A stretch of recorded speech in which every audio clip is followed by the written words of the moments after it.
यहाँ पर मनाहिल की बात से साफ वाजिया होता है कि मनाहिल और आशिर का रिश्ता ज़बरदस्ती से निभाया जा रहा है, क्योंकि इनके मिजाज आपस में बिल्कुल भी सेम नहीं होते। वहीं दूसरी तरफ कशान की वालदा यानी हादिया की सास ने कभी हादिया को बहू जैसा रुतबा दिया ही नहीं, हमेशा उन्होंने वालदा का हक अदा किया। हादिया के सामने अपनी सबसे बड़ी ख्वाहिश का इजहार करते हुए कहा कि हादिया, मेरी ख्वाहिश है कि तुम वकालत का कोर्स करो यानी वकील बनो। रात के एक पैर फजीला बेगम कशान को याद करते करते बहुत ज्यादा इमोशनल होकर रो रही होती हैं, यहाँ तक कि उनका रो रो कर बुरा हाल होता है। फिर हादिया अपनी सास को हौसला अफजाई करते हुए उनका दिल बहलाने की कोशिश करती है, उन्हें ये फील ही नहीं होने देती कि वो तनहा है। उन्हें कहने लगती है कि आंटी, आपकी तो ख्वाहिश है कि कानून की मुहाफिज बनूं, लेकिन अगर उसी कानून की गिरफ्त में सबसे पहले आपका बेटा आ गया तो फजीला बेगम एकदम से हैरानो परेशान होकर हादिया की तरफ देखने लगती हैं। दूसरी तरफ मिसिस सरवत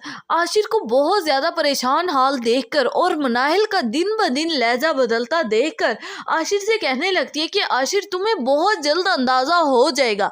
तो आशिर पूछने लगता है कि मोम, किस तरह से मुझे किस बात का अंदाजा होगा? तो बताने लगती है कि इस बात का तुम्हें अंदाजा हो जाएगा कि तुमने खुद पर कितना बड़ा जुल्म किया। आशिर पूछने लगता है कि मोम, किस तरह का जुल्म मैंने खुद पर किया है? तो बताने लगती है मिसिस सरवत कि तुमने अपनी जिंदगी के हमसफर का किस तरह से और कैसा इंतखाब किया है अपने लिए। एक तरफ तो आशिर की मोम आशिर को इस बात का दिखलावा दिखा रही है कि तुम्हें अपने किए पर एक ना एक दिन पछतावा जरूर होगा, और दूसरी तरफ साहिल को इस तरह से परेशान हाल देखकर बतूल दिन ब दिन गिरती जा रही है, यानी खुद को संभाल नहीं पा रही। उसे खुद पर शर्मिंदगी होने लगी है कि मेरी वजह से साहिल आज इस कदर परेशानी में गिरा है। हादिया भी अपनी जिंदगी में खुशहाली कभी नहीं देख सकती और ना ही इस बात की आस उम्मीद लगा सकती है। सो व्यूअर्स, आपका क्या ख्याल है कि क्या इन दोनों बहनों का नसीब रुख बदल कर इनकी जिंदगी में खुशहाली ला पाएगा? अपनी कीमती राय से आगाह करना मत भूलिएगा नीचे कमेंट सेक्शन में।